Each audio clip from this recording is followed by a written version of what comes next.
ఉదానం అంటే ఏంటండి? ఉదానం కంఠదేశస్థ, కంఠదేశమునందుండి ఊపిరిని లోపలికి బయటికి నడిపించేటటువంటి శక్తి ఉదాన వాయువు. శ్వాసాగిన స్థితికి ఉదాన వాయువు అని పేరండి. ఇప్పుడు ఉదాహరణకి ఏదైనా బరువు ఎత్తాలనుకోండి, మీరు ఎప్పుడైనా మోపు ఎత్తారనుకోండి, గమనించి చూడండి. మోపు ఎత్తినప్పుడు ప్రాణాపానాలు నిలిచిపో ఉంటాయి, అన్ని ప్రాణాలు ఆగి ఉంటాయండి. ఉదాన వాయువే మోపెత్తింది. బింది ఎత్తాలనుకోండి, కింద ఉన్న బింది భుజం మీదకి ఎత్తుకోవాలనుకోండి, ఊపిరిని ఆపుతారు. ఊపిరిని ఆపితే భీముడు. ఏమన్నా అర్థమైందండి? ఊపిరిని ఆపితే భీముడండి. ఇక్కడ ఏం చెప్పాడండి? భీమ అంటే వివేచ తస్మాత్ తైలోక్యం భీమ. భీముడంటే 3 లోకాలు పడిపోతాయట.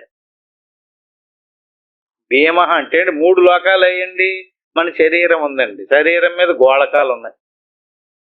గోళకాలు అంటే అండి మన శరీరం, శ్రోత్రము, త్వక్కు, చక్షు, జిహ్వ, గ్రాణము, ఇది చెప్పుకున్నాం కదండి.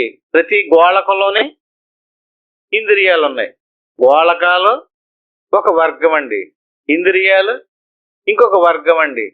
ఈ ప్రతి ఇంద్రియానికి ఒక అధిదేవత, అధిదేవత ఇంకొక వర్గం. ఉదాహరణకి శ్రోత్రేంద్రియం, శ్రోత్రము గోళకం, శ్రోత్రమందు ఉన్నటువంటి ఇంద్రియం శ్రోత్రేంద్రియం. ఆ ఇంద్రియానికి అధిదేవత దిక్పాలకులు. అలాగే త్వగింద్రియం, త్వక్ అంటే శరమం, శరమానికి ఆ శరమం నందున్నటువంటి ఇంద్రియం ఉంటేనే స్పర్శ గ్రహించగలుగుతామండి. కానీ ఇంద్రియం ఉన్నంత మాత్రం చేత గ్రహించలేము, అధిదేవత ఉండాలి. అలాగే చక్షు అంటే కన్ను, అది గోళకం. చక్షురింద్రియం అంటే కన్ను ద్వారా రూపాన్ని గ్రహించే వృత్తి. కానీ కన్నున్నంత మాత్రం చేత రూపాన్ని గ్రహించలేం. కన్నుందే, ఇంద్రియము కూడా ఉంది, రూపాన్ని గ్రహించలేం. ఎవరు ఉండాలండి? మళ్ళీని అధిదేవత ఉండాలి. అధిదేవతలు ఈశ్వర శరీరంలో ఉన్నారు. గోళకాలు మన శరీరంలో ఉన్నాయి, గోళకాల లోపల ఇంద్రియాలు ఉన్నాయి. గోళకాలు, ఇంద్రియాలు, అధిదేవతలు. అధిదేవతలు అందరూ ఎక్కడున్నారంటే ఈశ్వర శరీరంలో ఉన్నారు. అందుకని సూక్ష్మ స్వరూపులు, కనిపించరు. తోలం వల్లే కనిపించరు. మన ఇంద్రియాలే కనిపించవు, గోళకాలు కనిపిస్తాయి తప్ప గోళకంలో ఉన్నటువంటి ఇంద్రియం కనిపించదు. ఆ ఇంద్రియానికి, ప్రతి ఇంద్రియానికి అధిదేవత. ఈ రకంగా గోళకము, ఇంద్రియము, ఇంద్రియాది దేవత, త్రైలోక్యం, 3 లోకాలు ఆగిపోతాయటండి. భీముడు అంటే భీముడు గర్జింతే అంటే అర్థం ఏంటండి? ఉదాన వాయువు అంటే ఉచ్ఛ్వాస నిశ్వాసాలు ఆగితే, ఇందాక చెప్పిన చూసారా, మోపెత్తినప్పుడు ఆగిన స్థితి ఇంకా అంతసేపు ఎక్కువ ఉంటేనో ఉండదు, గబాలను వచ్చేస్తాం. ఇప్పుడు గంగిరెద్దు 4 కాళ్ళు మనిషి మీద పెట్టి నుంచుందనుకోండి, చూసారా గంగిరెద్దులాట ఎప్పుడన్నానా? అది ఏం చేస్తుంది? అది దిగిదాకా ఊపిరిని తెంపింపజేస్తుందండి. ఊపిరిని తెంపింప చేయలేదనుకోండి, అతను మొయ్యలేడు. ఏమర్థమైందండి ఇక్కడ? ఊపిరిని తెంపింపజేస్తే గంగిరెద్దు తేలికైపోయింది. అలాగే మన శరీరం కూడా కొంతసేపు ఊపిరిని తెంపింపజేసేసామనుకోండి, భూమి మీద శరీరం ఉండదు. మీరు కావాలంటే ప్రాక్టీస్ కూడా చేయొచ్చు. ఎలాగా? మన శరీరంలో ఊపిరి అంటే ఒకేసారి ఊపిరి టక్కమని ఆపేసామనుకోండి, అలాగ ఆపేస్తే ప్రాణం పోదు. అలాగ ఆపకూడదు, దాన్ని అభ్యాసం, ప్రాణాయామం అంటారు. కుంభించాలి అంటే ఇంత సమయం ప్రాణాన్ని పీల్చుకుని ఇంతసేపు, అంటే ఎంతసేపు ప్రాణాన్ని పీల్చేమో దానికి రెట్టింపు ఊపిరిని అక్కడ ఆఫ్ చెయ్యాలి. మళ్ళీ ఊపిరిని ఇంతకు ముందు ఎంతసేపు ఊపిరిని పీల్చుకున్నామో అంతసేపు వదలాలి. ఈ రకంగా ప్రాణాన్ని ఇలా చేయగా ప్రాక్టీస్ చేయగా కుంభకాన్ని పెంచుతూ ఉండాలి. కుంభకాన్ని పెంచగా కుంభం ఎక్కువైంది అనుకోండి, అప్పుడు ఉచ్ఛ్వాస నిశ్వాసాలు ఆగిపోయి కుంభక స్థితిలో ఉండిపోయాం అనుకోండి, శరీరం మీద నుంచి, భూమి మీద నుంచి మన శరీరం పైకి లేచిపోద్ది.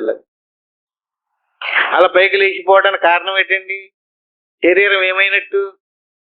తేలికైపోయింది. అట్టి మాదిరిగా శరీరము అంటే గోళకాలతో కూడిన శరీరం, ఇంద్రియాలు, ఇంద్రియాది దేవతలు, త్రైలోక్యం 3 లోకములను బిబేటి భయపడును. ఇది కనుక భీముడు. స్థూలగోళకములు భూలోకము, ఇంద్రియములు భూవర్లోకము, ఇంద్రియాది దేవతలు శువర్లోకము. 3 లోకములు బ్రహ్మనిష్ట పరిపక్వావస్థ యందు లీనమయ్యుండును. పరమశాంతి ఎనును బ్రహ్మమనును ఉదనాకృతి. అంచేది ఈ రకంగా ఉచ్ఛ్వాస నిశ్వాసాలు ఆగినటువంటి ఏ స్థితి అయితే ఉందో ఆ స్థితే సమాధి. నిశ్సంకల్పతిథియే యుధానము. వాయునందనుడి భీముడు వాయు అర్ధాంశం ఉదానమని గ్రహించవలను. ఇట్లే బ్రహ్మానంద స్వరూపుడకు ఉదాన వాయు సంరక్షితమైన పాండవ బలము తృప్తి నొంది ఉన్నది. భీష్మరక్షిత దుర్యోధన సేన తృప్తి లేకుండాటును భీమసేన పాండవ సేన తృప్తిగా నుండుకును కారణం ఇదే.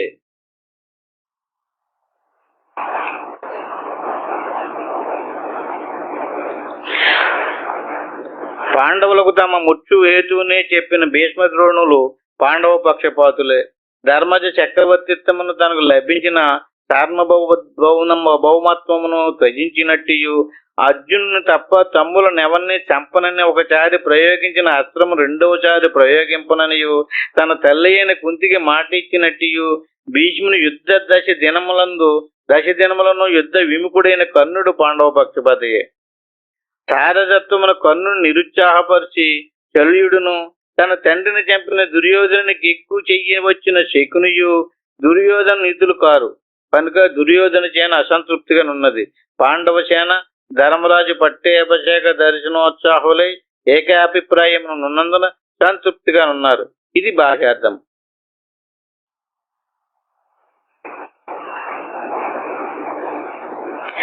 విశేషముతో కూడింది విశిష్టము. త్రివర్గములను తగులుకొనిన వారికి స్థూల సూక్ష్మ కారణ మహాకారణములు విశేషములు. ఇటు విశేషణయుక్త విశిష్టులు దుర్యోధన సైనికులు. ధర్మకాండ ఎందిచ్చ కలిగి ఎన్నడో మోక్షము లభించినడు ఉద్దేశ సంయుక్తులై ఉన్నందున సంతృప్తిగా లేదు.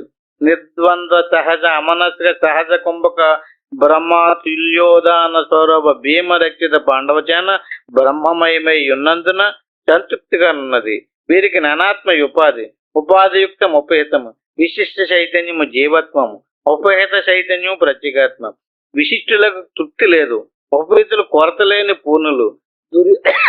దుర్యోధనుడు ద్రోణుని ప్రశ్నించినే గాని గురునాజ్ఞ పొందలేదు. గురు తిరస్పతి దుర్యోధను ఎందున్నది. అర్జునుడు తన గురుడుకు కర్ణుని అభిప్రాయమైన గురుభక్తిచే గురునాజ్ఞ ప్రకారము వర్తించెను. అయునేషు సర్వేషు యథాభాగమవస్థితాః భీష్మమేవాభిరక్షంతు భవంతః సర్వ ఏవ హి. ఈ శ్లోకం వచ్చే వారం చెప్పుకుందాం. ఇంతతో ముగించుకుందాం.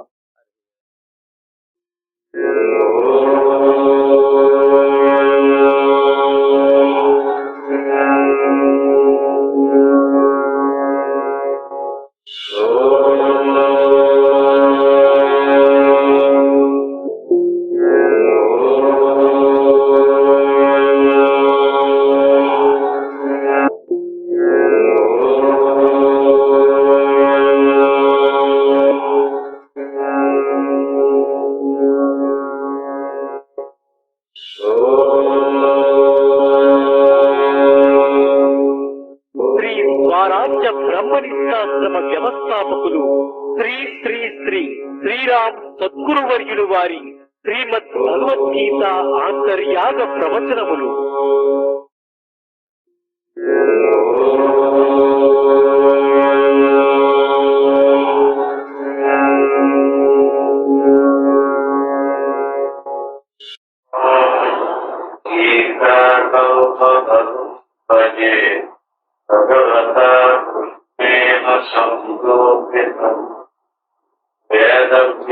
వేదవ్యాసవిభర్జితం శృతిశిరోవేయం ప్రబోధాత్ నానాశస్త్రరహస్యకమరచి శాంతి ప్రవాణార్చితం రత్నాంగిద్వయపెక్షిపుష్పసురభి వాక్యప్రదం జ్ఞానేన.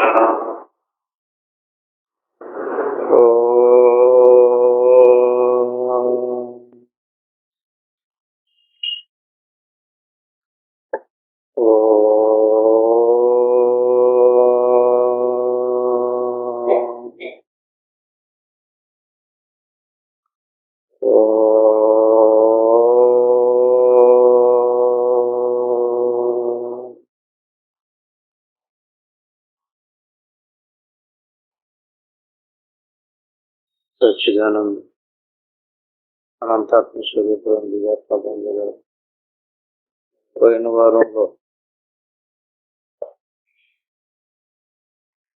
భగవద్గీత మొదటి అధ్యాయంలో 14వ శ్లోకం వరకు చెప్పుకున్నాం. ముందే చెప్పుకున్నాం, మనం పారాయణం చేసినటువంటి గ్రంథం పేరు భగవద్గీత. ఈ భగవద్గీతని మనం అనేక సార్లు చెప్పుకుంటున్నాం, పారాయణం చేస్తున్నాం. భగవద్గీత చెప్పడానికి కారణానికి సంబంధించినటువంటిది యుద్ధం ఏమిటి అనే దాని మీద కూడా మనం చాలా సార్లు చెప్పుకున్నాం. ఆత్మబంధువులారా, యుద్ధం అనేటువంటిది ఇది జ్ఞాన యుద్ధం అని చెప్పేసి చాలా సార్లు చెప్పుకున్నాం. సహజంగా అందరూ కూడా ఇది బాణ యుద్ధం అని చెప్పుకోవటం జరుగుతుంది, కానీ దీనికి అంతరార్థ పరంగా ఎన్నో సార్లు మనం చెప్పుకుంటున్నాం.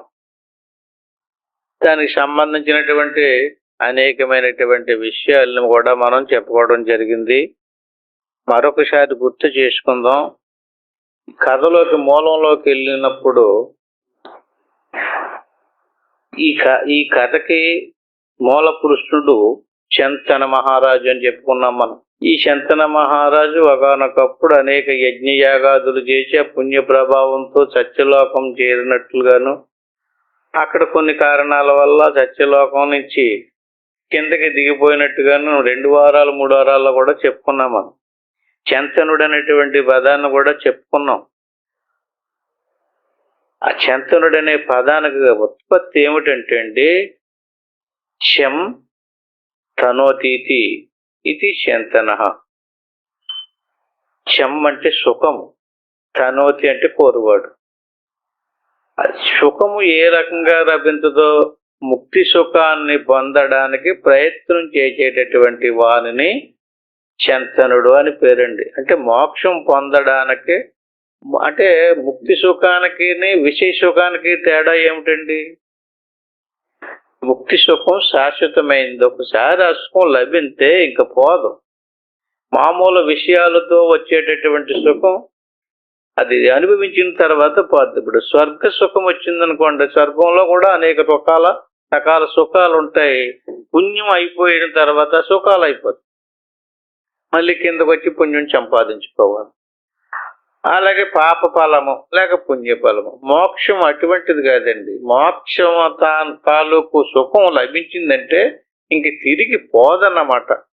శాశ్వతమైనటువంటిది, స్థిరమైనటువంటిది అని చెప్పి శం అంటే సుఖమును తనోతి కోరేటటువంటి వాడు శంతనుడు. సుఖాన్ని కోరి కిందకి దిగాడండి. ఇంతకి కిందకి దిగడానికి ఎందుకు దిగినట్టండి? అతను దిగలేదు, బ్రహ్మదేవుడే కిందకి గెంటేశారు.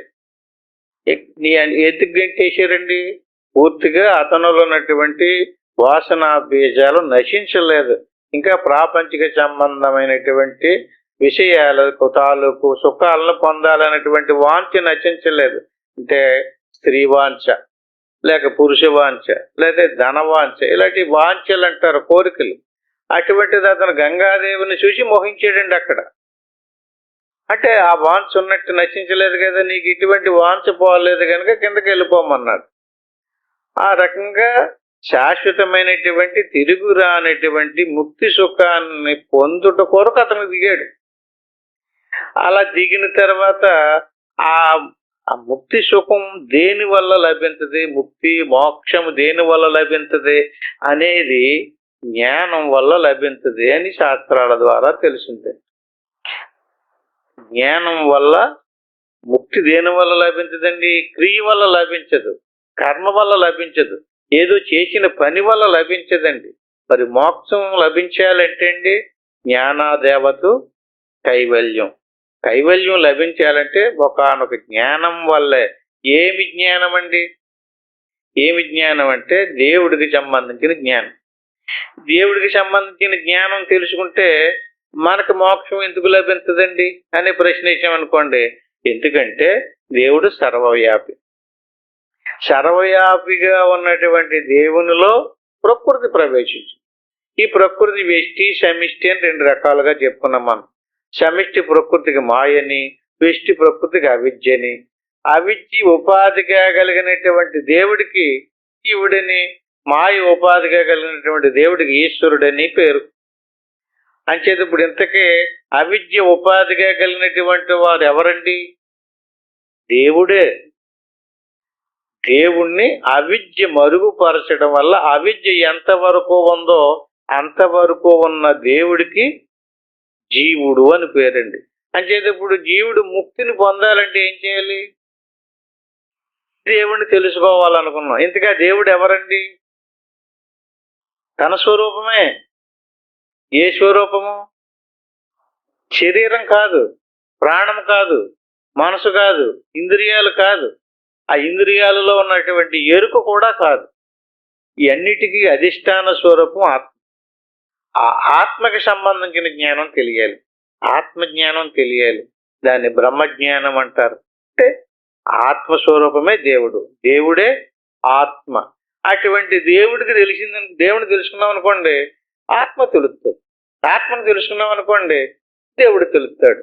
ఈ రకంగా జ్ఞానం ద్వారానే మోక్షం తప్ప ఏ రకమైనటువంటి యజ్ఞ యాగాదులు కానీ, పూజ పునస్కారాదులు కానీ దేని వల్ల మోక్షం లభించదు. అయితే అవన్నీ వృధా, ఉత్తిదా, అనవసరం అన్నారనుకోండి, వాటి ప్రయోజనం వాటికి ఉంటుంది. ఎందుకంటే అలాంటివన్నీ చేసే కదా అతను స్వర్గం వచ్చింది అతనికి. యజ్ఞాలు యాగాలు మొదలైనటువన్నీ వాటికి ఫలితం ఉంది, దానివల్ల కూడా సుఖం ఉంది, స్వర్గం ఉంది, మంచి జన్మ ఉంది. కానీ ఏమి లేదు. మోక్షం పొందాలంటే ఏం కావాలండి? జ్ఞానం పొందాలి.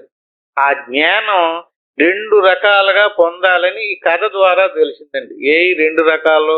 ఒకటి గురువు ద్వారా, ఇంకొకటి శాస్త్రం ద్వారా. గంగని జ్ఞానమని సంకేతం అండి. గంగ అంటే బోధా ప్రవాహం. అంటే గురువు బోధ ద్వారా తెలిసినటువంటి జ్ఞానానికే గంగ అని పేరండి. అట్టి మాదిరిగా శాస్త్రం ద్వారా తెలిసినటువంటి జ్ఞానానికి సత్యవతి అని పేరు. ఇక్కడ సత్యవతి, గంగ ఇద్దరు పాత్రల ద్వారా కథ మొదలైందండి. అయితే మనం ఏదో సింపుల్ గా చెప్పుకుంటున్నాం, కథని విస్తృతంగా కథ చెప్పుకోవట్లేదు, అంతరార్థం కొద్దిగా తీసుకుంటూ వెళ్తున్నాం. అంటే సత్యవతి ద్వారా, గంగ ద్వారా భీష్ముడు వచ్చాడు, సత్యవతి ద్వారా వేదవ్యాసుడు వచ్చాడండి.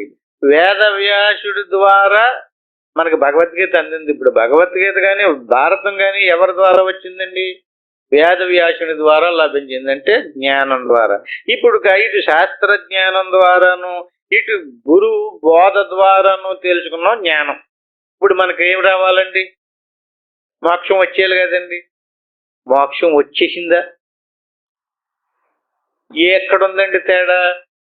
అంటే ఇటు శాస్త్రం ద్వారానో గురువు ద్వారా జ్ఞానం తెలిసినప్పుడు, జ్ఞానం తెలిసినటువంటి వ్యక్తికి మోక్షం పొందడానికి ఏమేమి అడ్డంకులు ఉన్నాయో అతని అంతఃకరణంలో అవి తెలిసినాయి.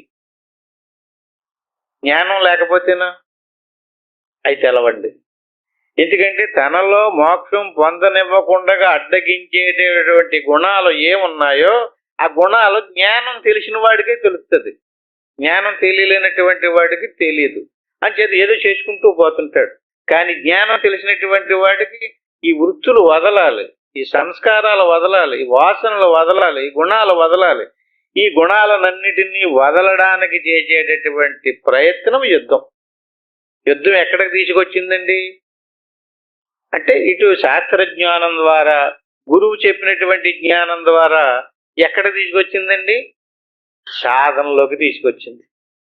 ఇప్పుడు కేవలం సాధన చేయకుండా గురువు చెప్పినటువంటి బోధ ద్వారా మోక్షం పొందేచ్చా? కానీ వృత్తులు పోలేదు. వృత్తులు పోవాలంటే ఇన్నంత మాత్రం చేత మన గుణాలు పోవండి. మనం చదివినంత మాత్రం చేతనే మన గుణాలు పోవు. గుణాలు పోవాలంటే ఇప్పుడు ఏం చెయ్యాలి? మళ్ళీ మనం సాధన చెయ్యాలి. సాధన చేయటం అంటే ఏంటి? అనాత్మకు సంబంధించినటువంటి విషయాదులను అన్నిటినీ వదులుకుని ఆత్మలో స్థిరపడాలి, ఆత్మలో లయం అవ్వాలి. మన మనసును తీసుకెళ్ళి ఆత్మలో లయం చెయ్యాలి. ఆత్మ లోపలికి మనసు వెళ్ళడానికి ఇష్టపడదు, ప్రాపంచిక విషయాల మీదకి పోతూనే ఉంటది. ఇంద్రియాదుల ద్వారా ప్రపంచ విషయాలలో పడి ఈ ప్రపంచ విషయాల్లో తిరుగుతూ వాటితోటే మమేకమైపోయి మనసు లోపలికి ఒప్పుకోదు. అప్పుడు మీరేం చెయ్యాలి? ఎవరి మట్టికి వారే మనం అందరం కూడా లోపలికి తిరిగి మన యొక్క గుణాలని మనమే తెలుసుకోవాలి. వాటిని వదలడానికి మనమే ప్రయత్నం చెయ్యాలి. ఇంకొకళ్ళు ఎవరో వచ్చి నీకు ఇంక ఈ గుణం మంచిది కాదు, ఈ గుణం నువ్వు వదులుకొని చెప్పారనుకోండి, వాళ్ళ మీద మనకేమవుతుంది? కోపం వస్తుంది. అందుకని మనం తెలుసుకుంటేను కోపం రాదు. మనకు కోపం ఉందనుకోండి, కోపం మంచిది కాదు అన్నారనుకోండి, నీకు తెలుసురా అని అడుగుతాం. అలాగే కామ, క్రోధ, లోభ, మోహ, మద, మాత్సర్య, ఈర్ష్య, అసూయ, దంభ, ద్వేషాది ఎన్నో గుణాలు మనల్ని బంధించినవి, ఆత్మలో మొలగనివ్వడం లేదు. ఇంతకాలం అంటే గురుపదేశం పొందాం, శాస్త్రం తెలిసింది, గురువు చెప్పారు. మన లోపల ఉన్నటువంటి ఆత్మ సాక్షాత్తు భగవదంశమే. మమైవాంశో జీవలోకే జీవభూత సనాతన చెప్పారు కదండి. స్వయంగా నీ జీవుడు నా అంశ, అహం ఆత్మ గుడాకేశ, నీ ఆత్మ నేనే. భగవద్గీతలో ముందుకు వెళ్ళే కొద్ది ఇవన్నీ కూడా మనం చాలా చెప్పుకున్నాం. అంచేత ఆత్మ సాక్షాత్తు దేవుడే, జీవుడు ఆయన అంశే, మనం ఇంకొకళ్ళం కాదు, వేరే కాదు. కాకపోతే ఆయన అంశ అయినప్పుడు, ఆయన స్వరూపమే అయినప్పుడు మరి ఆ స్థితిని, ఆ సుఖాన్ని మనం పొందలేకపోతున్నాం. అలా పొందలేకపోవడానికి కారణం మన గుణాలు. ఆ గుణాలను పోగొట్టుకోవడానికి చేసినటువంటి ప్రయత్నమే యుద్ధము. ఈ 2-3 వారాల్లోని కూడా ఏం చెప్పుకున్నామంటే, ఈ రకంగా ఆ స్థితిని పొందడానికి చేసే ప్రయత్నంలో ఎవరు సహకరిస్తారు, ఎవరు యువతలకు ఈడ్చుకుని వస్తారు అనే విషయాలు మనం చెప్పుకున్నామంట. ఈ 2 వర్గాలు ఇవి. ఒక వర్గం అంటే ధర్మం 2 రకాలండి. ద్రోణ ధర్మము, కృష్ణ ధర్మం అని చెప్పేసి మనకి గీత ద్వారా 2 ధర్మాలు తెలిసినాయి. ద్రోణ ధర్మం ఏంటండి? ద్రోణాచార్యుడు చెప్పుకున్న మన ద్రోణం అంటే కొలత, ద్రోణం అంటే అండి కొలత. ఆచార్యుడు కొలతతో కొలతతో కూడుకున్నటువంటి ఆచారాన్ని ఆచారాలను వదలకూడదని చెప్పేదే ద్రోణాచార్యుడు. ఆచారాన్ని వదిలిపెట్టకూడదు. ఆచారాన్ని వదలకుండా ఉంటే ఏమవుతుందండి? జ్ఞానం ఎప్పుడు కలిగిద్ది? అంచేత జ్ఞానం పొందితేనే కానీ మోక్షం రాదు గనక ఆచారం కంటే వేరుగా ఉన్నటువంటి జ్ఞానం దగ్గరికి రావాలి. మనం జ్ఞానంలోకి రానివ్వకుండా అడ్డగించేదంతా కూడా ఆచారాలే. ఆచారాల వెనకాల అంతరార్థం గ్రహించామనుకోండి, జ్ఞానంలోకి తీసుకొస్తుంది. అంతరార్థం తెలుసుకోలేదనుకోండి, ఆచారంలోనే ఉండిపోతాం. అలాగే ఆచారంలోనే ఉండిపోయేటట్టుగా జ్ఞానంలోకి రానివ్వకుండా చేసినటువంటి పని ద్రోణాచారి ధర్మము. కృష్ణ ధర్మం ఏంటంటే జ్ఞానం వచ్చి గుణాలన్నిటిని కూడా పోగొట్టమంటున్నాడండి ఆయన. ఏ గుణాలని కూడా వదలకుండా అన్ని తీసేయాలన్నాడు కదండి. యుద్ధం అంతా ఏం చేసాడండి? అనేక ప్రయత్నాలు. ఈయన కొన్ని విషయాల్లో ఈయన ఉంచుకుందాం, ఈయన చాలా మంచోడు, ఈయన మాకు బంధువు అన్నాడు అనుకోండి, మొత్తం అందరినీ కూడా అనేక ఉపాయాల ద్వారా ఎలా తొలగించాడండి? అంటే ఎవరండి వీళ్ళందరూ ఇంతకని అంటే దేవుళ్ళో లీనం అవ్వనివ్వకుండా ఉండేటటువంటి మనలో ఉన్నటువంటి గుణాలే ఈ యుద్ధానికి పూరుకున్నటువంటి మిత్రులు, శత్రులు. అంటే కొన్ని గుణాలేమో జ్ఞానం ద్వారా మోక్షం పొందడానికి కూడుకున్నటువంటి వర్గం అయితే, ఆచారం ద్వారా మోక్షం పొందాలని కూడుకున్నటువంటి వర్గం కొంత. ఆచారకాండకు సంబంధించినటువంటి వర్గం 11 అచ్చోణీలు అండి. ఇంతకు ముందు మనం చెప్పుకున్నాం. 11 అచ్చోణీలు అంటే ఏంటండి? ఒకసారి సరిగ్గా చూడండి. మనకి జ్ఞానేంద్రియాలు 5, కర్మేంద్రియాలు 5. మనకి ప్రపంచం అంతా కూడా ఈ 10 ఇంద్రియాల మీదే ఆధారపడి ఉందండి.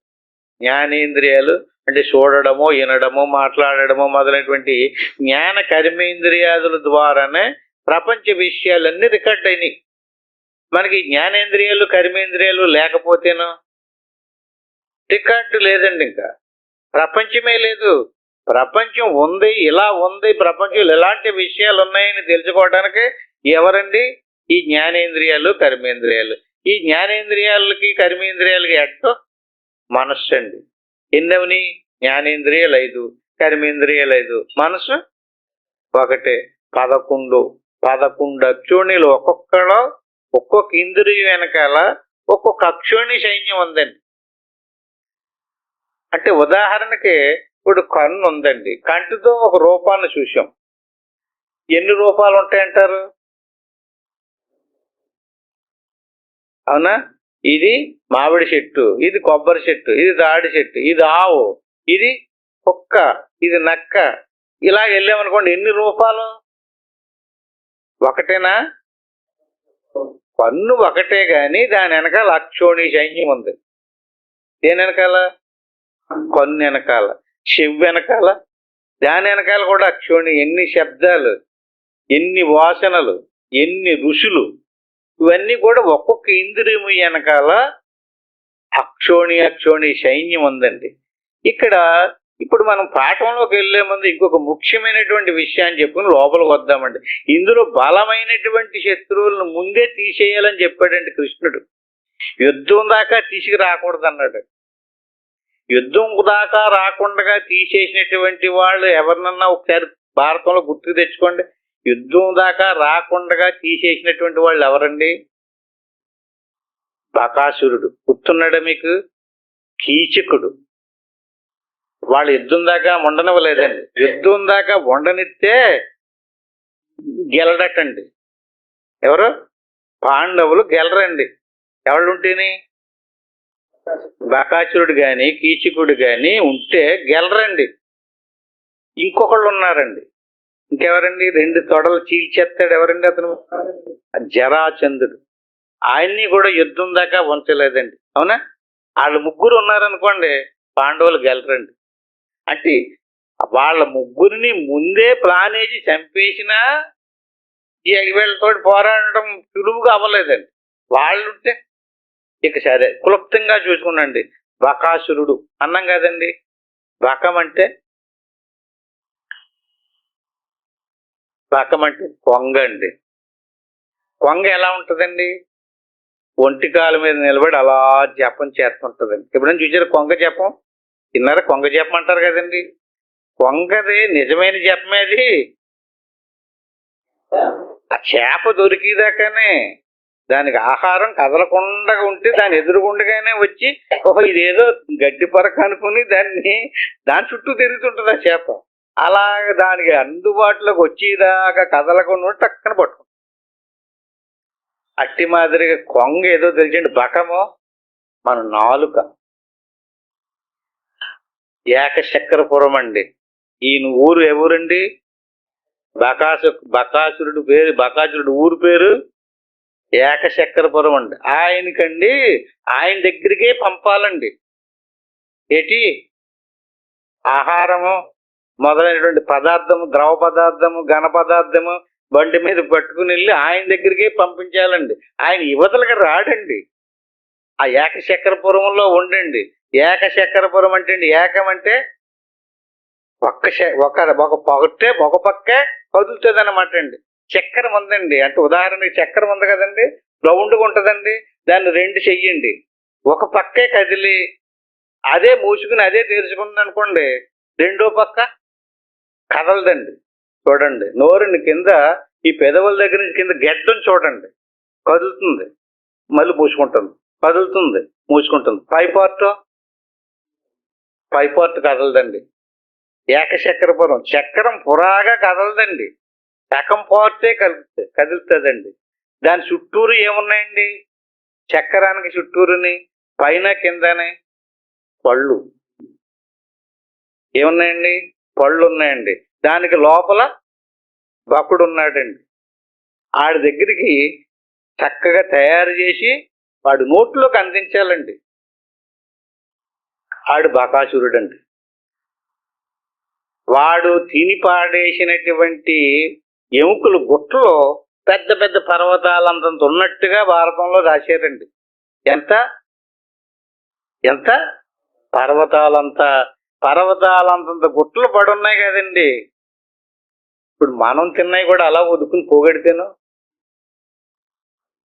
మనం తిన్నాయి ఎప్పుడిప్పుడు పాడేస్తాను పెట్టలోని, పాడేయకుండా వదుకుని పెడితేనో మనకి అంతే అవుతాయండి. అంటే ఏకశక్రపురం అంటే నోరు, బకుడు అంటే అండి నాలుక, బకాసురుడు అంటే అండి, బకాసురుడు చేసే పని ఏంటండి? అంచేత ఇక్కడ సాధనలో సిద్ధి పొందాలనుకునేటటువంటి సాధకుడు ముందుగా జిహ్వ సాఫల్యాన్ని చంపాలండి. జిహ్వ అంటే అండి నాలుక, అంటే ఋషులు కోరడం. బ్రతకటానికే తినాలి, ఋషుల కోసం తినకూడదండి. తినకపోతే మనం బ్రతకలేం కదా. బ్రతకాలంటే ఏం చేయాలండి? తినాలంతే. ఎందుకు తినాలి? ఆరోగ్యంగా ఉండేటటువంటి ఆహారం హితంగానూ మితంగానూ తీసుకోవాలి. అంతేగాని రుచికరంగా ఉంది కదని చెప్పేసి పెట్టినవన్నీ తినేసేదనుకోండి, మనం చాలా సార్లు చెప్పుకున్నాం, తిన్న ఆహారాన్ని అంతటినీ మన శరీరం తీసుకోదండి. ఇందులో ప్రాణశక్తి ఉందండి, దాన్ని జఠరాగ్ని అంటారు. వైశ్యానరుడు అని పేరుండి ఆయనకి. వైశ్యానరుడు అంటే అగ్నిదేవుడు అని అర్థం అండి. మన శరీరంలో వైశ్యానరుడు అనేటువంటి ఒక దేవుడు ఉన్నాడండి, అగ్నిదేవుడు. ఆయన మనం తిన్నటువంటి ఆహారాన్ని అంతటిని జీర్ణం చేసిండి ఎంత శరీరానికి కావాలో అంతా తీసుకుని మిగతా దాన్ని అంతటినీ కూడా బయటికి గెంటేస్తాడండి. ఆ బయటికి గెంటేసిన ఆహారాన్ని మళ్ళీ తీసుకు తినటం కుదరదండి. ఎందుకని? ఎలాగ మారిపోయి వస్తుంది బయటికి అంటే, ఉదాహరణకి ఇప్పుడు 4 భాగాలు చేస్తారండి మన కడుపుని. 4 భాగాలలోని 2 భాగాలే తీసుకుంటుందట. అందులో ఒక భాగం నిండా నీళ్లు పోయాలట, ఇంకో భాగంలోనేమో గాలికి వదలాలట. గాలి నీరు 2 భాగాలు, 2 భాగాలు ఆహారం వేయాలి. మనం 4 భాగాలు ఆహారం వేసేసామండి. ఎందుకంటే ఏదో పెళ్లికి పిలిచారు, 4 రకాల్లో పట్టారు, తినేసేయమండి. తినేస్తే ఏమైందండి? 4 భాగాలు నిండగడితేని మన శరీరం తీసుకోలేదండి. ఎంత తీసుకుంది? 2 భాగాలు తీసుకుంది. మిగతా 2 భాగాల్లో ఏం చేసిందండి? మలం కింద మార్చేసి బయటికి గెంటేసింది. ఇప్పుడు అది ఇతను తినకుండా వండితే ఇంకొకటి పనికొచ్చింది కదండి. పనికొచ్చినా ఇతను ఏం చేసాడండి? ఇతనికి పనికి రాకుండా చేసుకున్నాడు, ఇంకొకటికి పనికి రాకుండా చేసుకున్నాడు. ఇతనికి శాస్త్రం ఏం పేరు పెట్టిందంటే అండి, ఆహారపు దొంగ అని పేరు పెట్టింది. ఎలాగండి? ఇతను ఏ పాపము ఎవరిని ఏమనకుండా ఏ పాపం చేయక్కర్లేదటండి. ఇలాగ ఎవడైతే తింటాడో వాడు ఆహారాన్ని దొంగిలించిన పాపం వస్తుందట. అంచేత ఆహారం ఎలా తీసుకోవాలో అలా తీసుకోవాలండి. ఎలా తీసుకుంటాం మనం? ముందు జీవ యొక్క సాఫల్యాన్ని చంపితే అలా తీసుకుంటాం. రుచిగా ఉంది కదని చెప్పి జీవ సాఫల్యాన్ని చంపుకోలేకపోతే ఏం చేస్తుంటామండి? మన ఇష్టం వచ్చినట్టుగా తినేస్తాం. ఇది బకాసురుడు యొక్క చరిత్ర. ఇంకా చెప్పాలంటే ఏకచక్రపురము, ఆ చక్రమ ఆకులు అంటే దంతాలు, ఇదంతా అందులో బకుడు, అందులో ఇతలకు రాడు, ఆడు గుహ దగ్గరికే పంపించాలి. ఆడు ఎందులో ఉన్నాడండి? గుహలో ఉన్నాడండి. గుహ తెలుతులేదు నోరు. ఎంత చక్కగా వర్ణించి చూపించారో చూడండి. ఇంక రెండో శత్రువు, బలమైనటువంటి శత్రువు కీచకుడు అండి. విన్నారా మీరు కీచకుడి పేరు? కీచకుడికి ఇంకో పేరేటండి? సింహబలుడు. అతని పేరు సింహబలుడు అండి. సింహబలుడు అంటే సింహానికి ఉన్నంత బలం అండి అతనికి. బకాసురుడికి సింహబలుడికి బలంలో పెద్ద దిట్టలు అన్నమాట వీళ్ళిద్దరు కూడా. సింహబలుడు అంటే గుహ్యేంద్రియం అండి, బకాసురుడు అంటే జిహ్వేంద్రియం. సింహబలుడు అంటే కీచకుడు. కీచకం అంటే కీటకం వల్లే వధ పెడతాడటండి, బాధ పెడతాడన్నమాటండి మనిషిని. అంటే కామాన్ని కలిగించేటటువంటి ఇంద్రియం గుహ్యేంద్రియం. ఆ కోరిక కలిగింది అనుకోండి, మనశ్శాంతి ఉండదండి, నిద్ర పట్టదు. ఆ రకంగా కీటకం ఎలాగైతే కీచమంటూ వధ పెడతాదో అలాగా లోపల ఎక్కడో ఉండి ఈడు లోపల ఉంటాడండి, పబ్బిలికలు ఉండడండి. ఈ బకాసురుడు ఎలాగైతే ఉన్నాడో రహస్యంగా అట్టి మాదిరిగా జిహ్వేంద్రియాన్ని చంపితేనే గుహ్యేంద్రియం చంపగలడండి. జిహ్వేంద్రియాన్ని చంపనటువంటి వ్యక్తి సాధనకు అనర్హుడని రాసిచ్చారండి. అంటే యుద్ధం దాకా రావద్దు అన్నారండి. ఎవరు? ఈ రెండిటిని చంపితేనే నువ్వు సాధన గురుపదేశం పొంది సాధన చెయ్యి. ఈ రెండిటిని చంపలేదనుకో, నువ్వు సాధన చేసినా నీ సాధన సిద్ధించదు. ఎందుకంటే అండి ఇక్కడ కృష్ణుడు చెప్పాడు